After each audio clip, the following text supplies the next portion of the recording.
Mi mamá diría que el silencio es una mierda. Es sorda, hipoacúsica para ser exacta, al igual que mi tía y mi abuela. Hablar en mi casa siempre fue un desafío. El silencio para ella fue ausencia y comunicarse se volvió una obsesión para mi madre y también para su hija, quien creció sintiendo que no era escuchada en su primer y más importante lugar. Mi abuelo puso oreja y atención en función mía. Él siempre fue un lugar inspirador, un lugar seguro donde ser y crecer. Mami me dio lo que pudo y lo que aprendió. Somos lo que conocemos. Uno por lo general no se cuestiona cosas si no sabe que existen. ¿Y si cambiamos entonces las certezas por preguntas y estas por mejores preguntas? ¿Qué tal si en vez de evaluar, observamos? ¿Qué tal si escuchamos? Quizás entonces la pregunta no deba ser esa y sí, ¿por qué hablar si nadie nos escucha? Pero ¿y si somos nosotros quienes no escuchamos? Oír es un acto biológico que algunos no pueden conseguir, como mi madre, por ejemplo. Pero escuchar es un proceso activo en el que deseamos captar y dar sentido a lo que otra persona comunica, no solo a través de sus palabras, sino también de su tono, lenguaje corporal y circunstancias. Escuchar implica estar presente y mostrar empatía hacia quien habla. No lo hacemos casi nunca. En su lugar oímos y hablamos. El dramaturgo griego Eurípides dijo: habla si tus palabras son más fuertes que el silencio. Entonces, ¿hablar o no hablar? Seguramente hemos escuchado decir: habla bajito, que no te oigan diciendo eso. Cállate la boca, muchacha.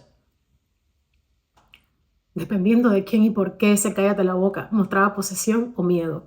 Todos conocemos el miedo y ese nos hace incuestionablemente semejantes. El miedo ha moldeado nuestras palabras. Aprendimos a quedarnos en silencio para protegernos. Uno teme varias cosas y casi todos tememos más o menos lo mismo. Tememos el sufrimiento por el dolor o la pérdida de algo o de alguien y aplica para todo. Nuestro prestigio, la vida de una persona querida o la nuestra, nuestros privilegios, etc. Y si es cierto, y si callarnos es mejor. A veces el silencio es la peor mentira, dijo Miguel de Unamuno, y Martí afirmó: la palabra es para decir la verdad, no para encubrirla. Pero ¿qué cosa es la verdad? A veces pasa que exageraciones, mentiras o verdades ocultas hacen que lo que se muestra o percibe no es exactamente lo que es. Albert Camus decía que nombrar mal las cosas es añadir desgracias al mundo. O sea que el reto sería cómo hablar. Pero ¿cómo hablo si no confío? ¿Cómo me expreso si no me siento segura? Si me da miedo decir te amo, perdóname o no estoy de acuerdo. ¿Cómo supero el miedo? ¿Y por qué debo superarlo? Para Aristóteles el coraje era la primera virtud, pero ¿por qué tengo que ser valiente? Brené Brown responde diciendo que vale la pena sentir la satisfacción de haber hecho lo correcto, lo bueno, lo justo, que merecemos el placer de decir te amo primero al que oprime a otro que eso está mal y usar la voz para aliviar a otros y aligerar el peso de lo que se cae. La verdad es que tengo miedo que estas palabras no le sean útil a nadie, y menos a los que llevan tiempo sin luz, sin agua, sin gas, sin abrazos y casi también sin esperanzas. Llevo varios meses pensando que puede importar un espacio como este en un contexto como el nuestro, lleno de incertidumbre, inseguridad y desconfianza. Y también tengo miedo de caer en la cobardía de no decir te amo primero, perdóname, o no estoy de acuerdo. Entonces no sé bien cómo responder la pregunta que da inicio a este video, pero espero que en este espacio podamos averiguarlo. 5 minutos quiere ser un lugar seguro en el que podamos tratar de responder preguntas diferentes. Un lugar de reflexiones difíciles donde el miedo y la rabia son también bienvenidos, donde podremos estar de acuerdo o no, pero con respeto y responsabilidad y sin violencia ni discriminación de ningún tipo, comunicarnos. En un mundo lleno de polarizaciones, indefensión aprendida, un fenómeno en el que las personas se sienten incapaces de influir en su entorno porque nos hemos acostumbrado a que nadie nos escucha. Gente con preguntas diferentes, queremos promover mensajes y reflexiones al servicio del bienestar y el crecimiento. Gente que ama, que tiene miedo. Gente que mete la pata y que también quiere mejorar. Ojalá que alguno de estos capítulos nos inspire a atravesar el camino de las conversaciones difíciles. Martin Luther King Jr. mencionó una vez: nuestras vidas comienzan a terminar el día que guardamos silencio sobre las cosas que importan. Preguntémonos entonces qué nos importa y quizás después sigamos sin querer hablar. Pero escuchemos nuestras voces, al menos 5 minutos.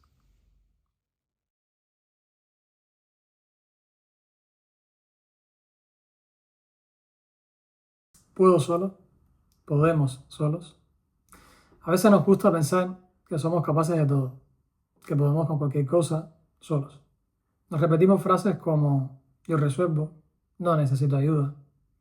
Pero si te detienes un momento a mirar, ¿de verdad crees que eso es así? Observa tu día a día. Piensa en cada cosa que haces, en cada recurso que usas. El pan que desayunaste esta mañana, ¿lo hiciste tú?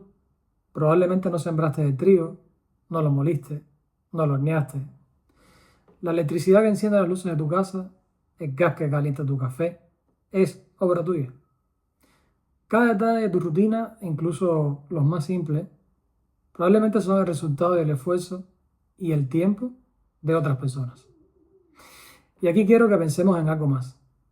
Cuando alguien está para ti, cuando alguien te ayuda o te da una mano, no solo está resolviendo un problema, te está dando lo más valioso que tiene, su tiempo. Un recurso que nunca se recupera. Mi abuela, una mujer llena de sabiduría, solía repetirme, haz bien y no mires aquí. Creo que esa frase resume el corazón de lo que significa ser humano. Porque hacer el bien, ayudar, preocuparte por los demás, no solo mantiene unida a la sociedad, sino que te conecta con lo que de verdad importa, la humanidad compartida.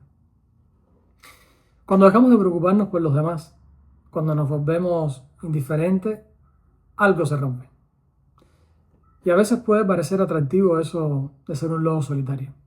La verdad es que los lobos solitarios no sobreviven mucho tiempo. La fuerza nuestra como especie está en el grupo, en la sociedad que cuida tanto al más fuerte como al más débil. Si nos fragmentamos, dejamos de pensar en el otro, ahí nos volvemos vulnerables. Vulnerables como persona y como sociedad. Y esa fractura es peligrosa. Una comunidad dividida es fácil de manipular, es fácil de controlar, porque ha perdido lo que la hace más fuerte, la cohesión. Sin embargo, el cuidado mutuo no significa descuidarnos a nosotros mismos. Aquí entra una metáfora que quizás conocemos. Cuando estás en un avión, las instrucciones son claras. Te dicen, ponte primero la mascarilla y luego ayuda a los demás. Este consejo no es egoísmo, sino responsabilidad. Si no estamos bien, si no cuidamos de nosotros mismos, no podemos brindar lo mejor de nosotros a los demás. No estamos hechos para estar solos. Somos una manada, una comunidad, una familia. Nuestra fuerza no está en el yo, sino en el nosotros, porque al final lo que cuenta no es cuánto logramos individualmente, sino cuánto construimos juntos. La próxima vez que pienses que puedes solo, recuerda que tu fortaleza está en la conexión, en el equilibrio. Estamos aquí para ayudarnos, para cuidarnos. El verdadero poder está en el nosotros, en esa capacidad de darnos sin esperar, de ser una red que se sostiene mutuamente. Cuando cada uno de nosotros cuida del otro, creamos una sociedad más fuerte, más humana, más unida. Gracias.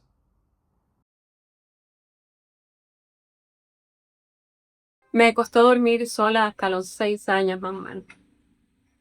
En algún momento de la noche siempre terminaba camino a la cama de mi mamá buscando algún tipo de refugio en sus abrazos.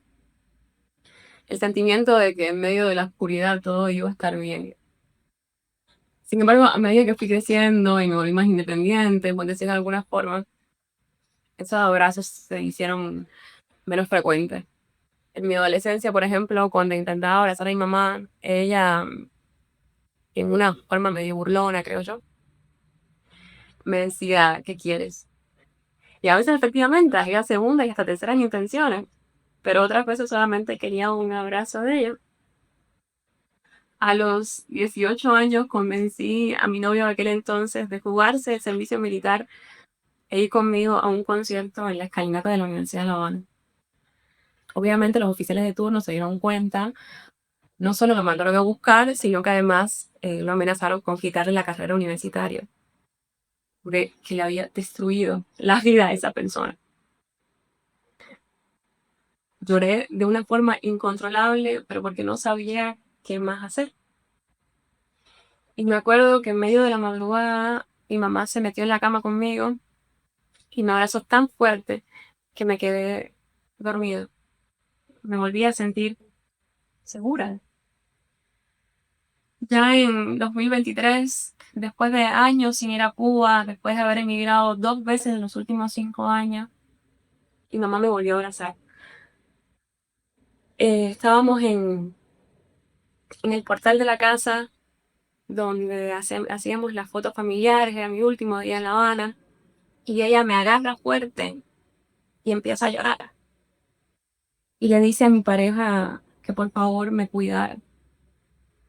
Ese abrazo espontáneo me creó una especie de dicotomía entre amor y rabia. Rabia porque tuve que irme lejos para que ella empezara a entenderme y para que ella me dijera que me amaba sin yo tan siquiera pedírselo. Pienso que capaz cuando se interpone ese espacio, uno empieza a valorar aquello que tiende a dar por sentado. Capaz la distancia nos hace romper con conductas que pensamos que son normales cuando realmente son familiares, que no es lo mismo. Capaz la distancia no solamente nos hace añorar y recordar, sino que nos hace pensar un poco. Ya con casi 30 años veo mucho de mi mamá en mí, en la forma en que me comporto, en el día a día, las decisiones que he tomado, incluso mis muslos y mis caderas que ella tanto criticó son casi idénticos a los de ella. Ahora con 30 años debería poder sentarme con mi mamá, charlar con ella, decirle cómo me siento con respecto a muchas cosas que vivimos juntas, agradecerle algunos momentos, preguntarle por otros y por la intensidad que pienso que podría manejar esas conversaciones. Yo debería poder abrazar a mi mamá. Estas conversaciones deberían venir acompañadas de abrazos. La única diferencia es que ahora ya no sé cuándo voy a volver a ver a mi mamá. Ya no sé cuándo voy a volver a abrazarla. Espero que pronto.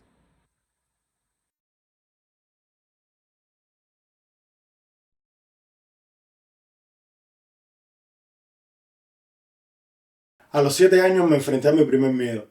Me eligieron jefe de colectivo en la escuela. No levantaba una cuarta del piso y eso me hizo sentir grande. Como que satisfacía esa necesidad de reconocimiento que tenemos todos, ¿no? Esto duró hasta que me enteré que tendría que hablarles a 300 alumnos cada día sobre la emulación, las tareas y sobre cómo debían ser pioneros buenos y revolucionarios. Mi cerebro colapsó. Recreé la forma en las que haría el ridículo, desde que se me saliera un gallo hasta que se me cayeran los pantalones. No importaba lo que hiciera, iban a terminar riéndose de mí. Aquí no la resta idea. No recuerdo exactamente cómo pasé de eso a estar frente al espejo rapeando efemérides, hablando con voz grave, preparando chistes. Ensayaba para que no se rieran de mí, sino conmigo. El espejo se volvió mi mejor amigo en esta etapa. Lo hacía cada día y completamente solo, más que nada porque me daba vergüenza que mis padres militares, acostumbrados a dar órdenes frente a cientos de soldados, se dieran cuenta de que tenía un hijo cobarde. Después de días perfeccionando mi técnica me sentí listo. Cuando finalmente estuve frente a la multitud silenciosa, el pánico volvió. Me temblaban las piernas. Y cuando pude articular palabras, claro, se me fue un gallo, tartamudeé, y pasaron otras cosas que ya mi cerebro bloqueó con los años. Lo que sí recuerdo fue una voz que me dijo, estás listo. Te preparaste y mereces que te salga bien porque te preparaste. Empecé a hablar, a gesticular, a sonreír y a desplazarme. Todos me atendían. Fue la primera vez que vencí al miedo, al menos que recuerde. Fui jefe de colectivo desde tercero hasta octavo grado. Y el miedo fue disminuyendo, aunque seguía poniéndome nervioso casi a diario. Creo que si no sientes algo de nervios en lo que haces, deberías plantearte hasta qué punto vale la pena, ¿no? En sexto grado, terminándolo, me anoté voluntariamente y por embullo a las SBEC. Las becas, como le llamaban, eran internados que combinaban el estudio con actividades agrícolas. Solo ibas a la casa los fines de semana. Había que deshiervar surcos, recoger papa o boniato bajo el sol, cargar sacos que llenos pesaban más que yo, mantener una higiene correcta, velar por mis pertenencias, racionar mi comida, aprender a defenderme de los abusadores, que desgraciadamente siempre los hubo y siempre los habrá. No tenía a mis padres cerca, ni siquiera la mayoría de mis amigos que se arrepintieron y no se becaron. Estaba casi solo y tenía 11 años. De nuevo tuve miedo. Sería capaz, me quedaría demasiado grande, Ganó la curiosidad y estuve 5 años becado. Fue una etapa durísima, pero caminé mientras me temblaban las piernas. Me hice hombre por el camino, creo. Más valiente, menos tímido, más independiente y más consciente de mis actos. Luego mis padres debutaron con 2 enfermedades terribles. Según los especialistas, sus profesiones y criar 3 hijos en un país con tantas dificultades fue calando en ellos. Ahí estaba yo, cuidando a mis padres, con 2 hermanas menores, estudiando una carrera universitaria y viviendo solo. Cada uno de estos escenarios es particularmente aterrador, ¿verdad? Imagina cuando se combinan. Lloraba casi cada día. Tenía pavor de perderlos. E iba con mi viejo amigo el espejo a darme ánimos. Contra todo pronóstico pude lidiar con aquello sin grandes secuelas para mí. Casi a los 20 años mi novia quedó embarazada. Decidimos tenerlo a pesar de saber que era una locura. Y nació mi hijita. Eso me cambió la vida. El mío que conocía se convirtió en fuerzas. Solo resurgía cuando se enfermaba o si el tiempo y los recursos no me daban para cuidarla como meritaba. Tenía pánico, claro, pero desplomarme era un lujo que no me podía permitir. Crecí mucho. La necesidad también me obligó a crecer profesionalmente y luego de experimentar en varios campos descubrí la fotografía y luego la cinematografía, que se convirtió en mi pasión y básicamente en mi modo de vida. Entonces esto me cambió la óptica. Comencé a analizar mi entorno como si fuera el set de una película. Yo era el protagonista al que le pasaban cosas buenas o malas y no importaba si sentía miedo. Estaba bien que lo sintiera, pero tenía un objetivo y para lograrlo tenía que superarse. Ese juego rige mi vida hoy. Entendí que soy el héroe de la película más larga que he visto y así jugando he sido buen hijo, buen hermano, buen amigo, buen padre y sobre todo buena persona. Hace 2 años salí de mi país. Separarme por un tiempo de mi familia y de algunos de mis mejores amigos y también poner en pausa mi carrera ha sido traumático. Nada me ha dado más miedo que eso. Pero sigo en el juego. Lo hago para que tanto ellos como el niño del espejo se sientan orgullosos. Lo haré todo para que mis mejores espectadores, que son ellos, vean un buen desenlace. Llevo 36 años sintiendo miedo y sé que seguirá. Pero estoy agradecido de que exista, porque me ha ayudado a avanzar. Creo que fue Mandela quien dijo, el coraje no es la ausencia de miedo, sino el triunfo sobre él. Abraza tu miedo, úsalo, gánale y avanza.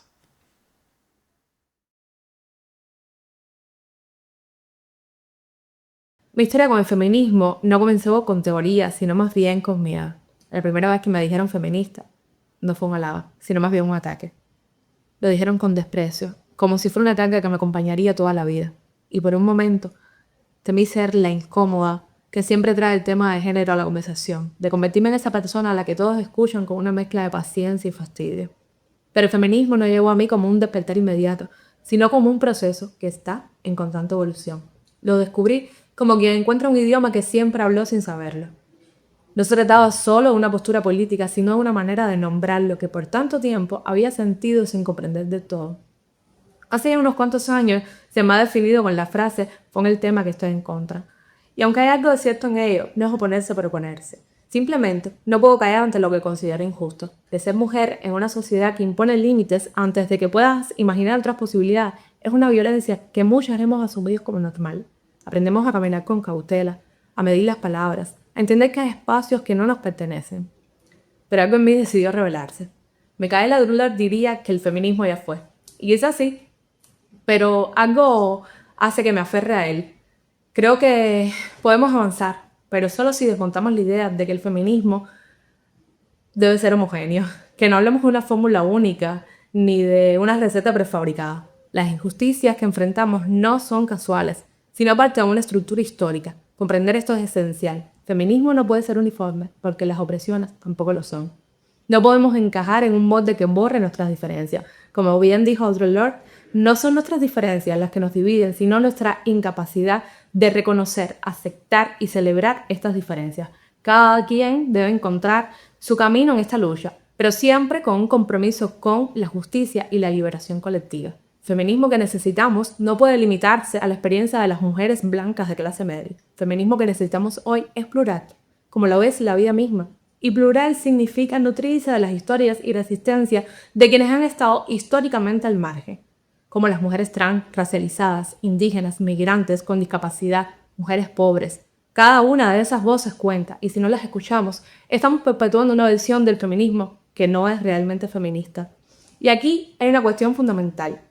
No es una lucha exclusiva de mujeres. No estamos buscando cambiar un sistema para imponer otro donde los hombres queden fuera. El patriarcado también afecta a los hombres, les exige esconder su vulnerabilidad, les impone normas rígidas sobre cómo deben comportarse y limita su capacidad de vivir plenamente su humanidad.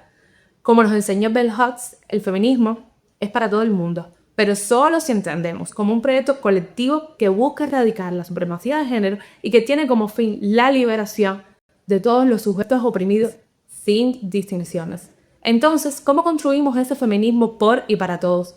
La clave está en escuchar y reconocer la diversidad sin caer en una inclusión superficial. No se trata de crear un molde único, sino de aceptar que las luchas feministas son múltiples y que a veces contradictorias entre sí.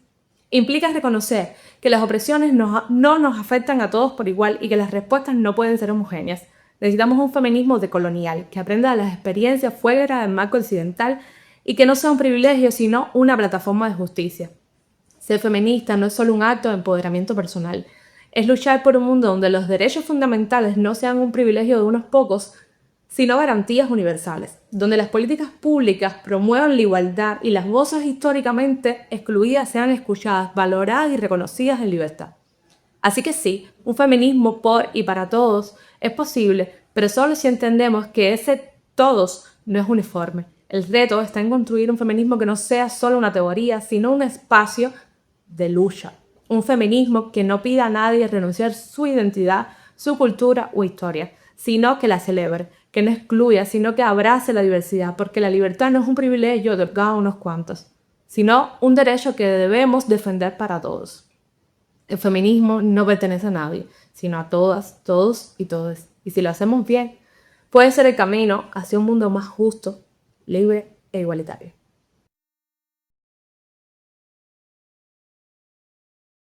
Cuando cayó el campo socialista tenía 5 años. Con su caída llegó uno de los periodos más oscuros de la Revolución Cubana, el periodo especial, que hasta el día de hoy no ha concluido. Recuerdo que en mi inocencia, lo mejor de aquellos tiempos para mí eran los apagones nocturnos. En esas noches, todos los vecinos del barrio sacaban sus sillones a la acera, mientras la penumbra nos cubría a todos. Los adultos hablaban entre ellos. No me importaba de qué. Eran cosas de adultos, decían si les preguntaban. Lo mío era aprovechar para jugar a los escondidos con los niños de la cuadra, tomar de la mano al niño que me gustaba, o contar historias fantasmagóricas de esas que cobran vida de boca en boca, de pueblo en pueblo. Era divertido vivir así, en la total inocencia e ignorancia. Mi mamá me profesaba una seguridad absoluta, tanta, que nunca supe realmente qué hacía para alimentarnos a mi hermana y a mí. Nunca la vi comer. Nunca compartimos la mesa. Tampoco supe cuántas horas se la pasaba abanicándonos para que durmiéramos, ni cuánto dormía él. Solo recuerdo su cara triste, flaca y preocupada. Aún así, él era mi puerto seguro, mi refugio, mi primer amor. Y cuando me miraba, yo era feliz. Yo quería ser como ella, que por más pobre que le dio la vida, nunca olvidó decirme te quiero. Luego fui creciendo, creando mi propio camino, y aunque la amaba, en algún punto olvidé decírselo. Supongo que la vida es eso que pasa cuando estamos haciendo cosas intrascendentes, restándole valor a lo que realmente lo tiene. Tenía tanta prisa en crecer que fue el deseo más estúpido que pedí en mi infancia. No tenía idea de cuánto perdería. Cada año despedí un familiar.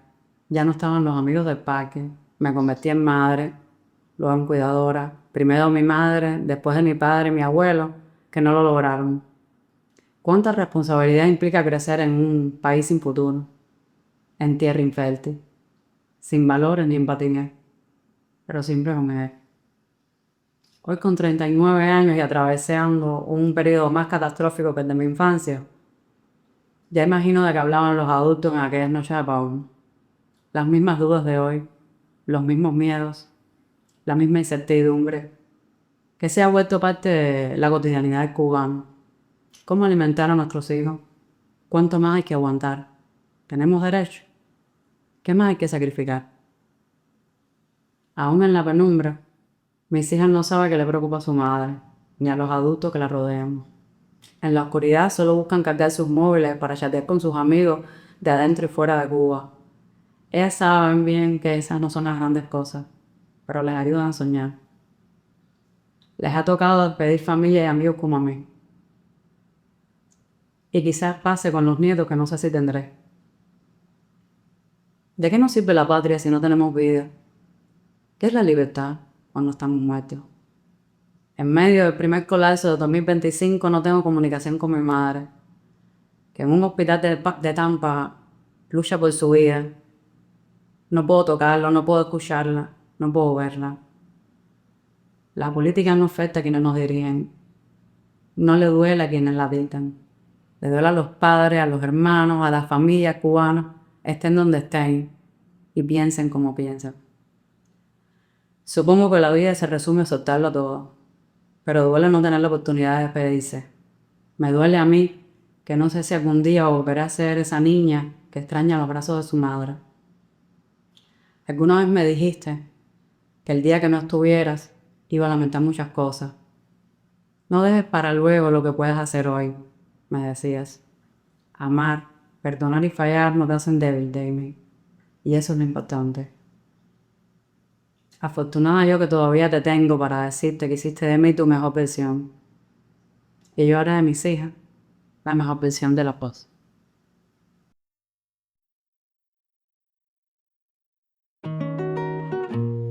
Corneta, toque usted a degüello.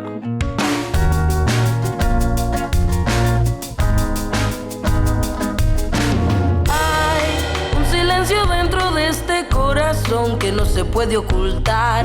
Hay un dolor inherente a decir adiós que no es seguro guardar. Aunque tú estés allá, aunque yo viva acá, 5 minutos no te cuestan nada. Vamos a hablar de amor, vamos a darnos paz, vamos a unirnos y a intentar dejar que salga la voz y que rompa la distancia que nos queda. 5 minutos y te escucho cuando quieras, 5 minutos y te escucho cuando sea. El silencio no es la opción para poder derrumbarnos las barreras. 5 minutos y te escucho cuando quieras, 5 minutos nada más.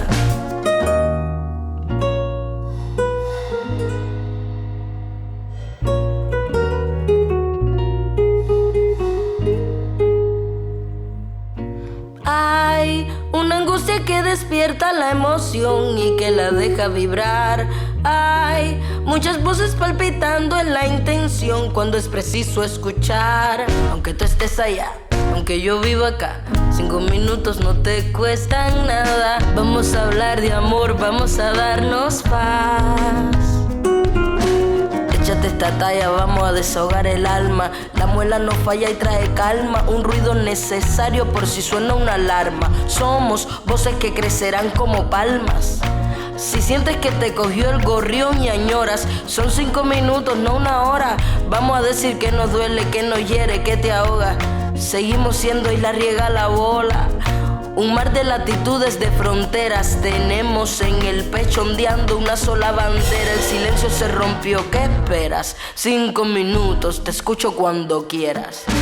Dejar que salga la voz y que rompa la distancia que nos queda. 5 minutos y te escucho cuando quieras, 5 minutos y te escucho cuando sea. El silencio no es la opción para poder derrumbarnos las barreras. 5 minutos y te escucho cuando quieras, 5 minutos que no fuera leal, comprensión.